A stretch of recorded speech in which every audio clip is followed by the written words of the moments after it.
Thanks, Jon Symonds. So you've been in Fiji for about 8 months now. How are you enjoying it so far? So far it's been great. Obviously I'd like things to be a lot closer to the end game than where we are, but it's a 3-year strategic plan and we're only 1 year in, so slowly, but most enjoyable. And what were your expectations coming here, both regarding the organisation and the standard of cricket itself, and have they been met, exceeded or lowered? I think the board portrayed a fairly accurate picture of what cricket in Fiji was like, to be fair to the board, so pretty much as I expected. I think the women's team has exceeded all expectations. The men's national team could do better, and I'd really like to see an improvement in the domestic cricket, where that's probably an area of focus we really have to focus on. In terms of goals, what are the main ones you would like to achieve, both short-term and long-term? There's a couple of goals. Obviously one in Fiji is facilities. It's all good and well growing the game and getting thousands of people to play, but you've got to have somewhere to play the game. So facilities remain a challenge. So having enough facilities to play cricket is a major goal of mine. Secondly, to leave us in a commercial situation with financial footing for the next 2 or 3 years would be great through corporate sponsorship and other funding.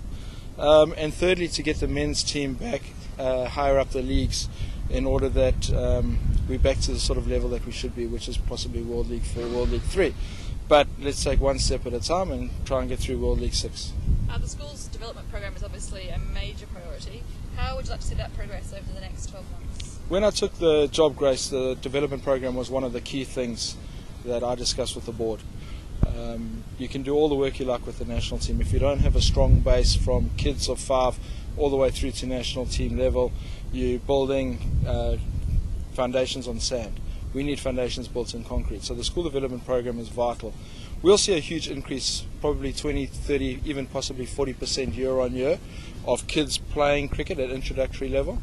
The next challenge is to see that conversion rate into kids actually playing competitive cricket increase, but the numbers are all heading in the right direction. And obviously the commercial side of sport is very important. How's that been going so far? Look, it's a challenge. There are other sports in Fiji that dominate the sporting scene in Fiji, and most of the corporates and financial institutions put their money there. So it remains a challenge. I've got a vision in my head that I know we can deliver that will add value to corporate sponsors and financial institutions. It's trying to get them to understand that by investing in cricket now they will see financial benefit for their product and value on their money. It's a continual challenge, but it's a challenge that I'm up for. And look, we've seen some support already from places like J.R. White, sponsorship in kind, Holiday Inn sponsorship in kind, others. LICR gave us money and they've sponsored our Easter tournament and our awards dinner. They've committed to next year already. So we're moving in the right direction.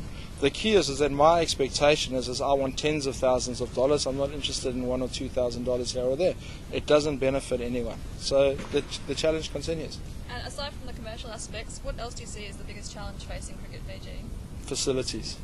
And also the location of the associations. There's 3 days boat trip between here and the Lao group, where 8 of our associations are. We've got the second island where we need to grow, and obviously we've got the main island where we can still grow cricket tremendously. But as I said previously, it's all good and well getting thousands of people into the game. They've got to have somewhere to play. If we can secure Bindi Park, which we're hopeful is getting closer to final negotiations and closure, that will allow us to have a permanent home of cricket in Fiji and also allow us to stage 2 men's games a day, at a time, and possibly up to 4 kids games at a time. So it gives us a lot of exposure, and there are other opportunities.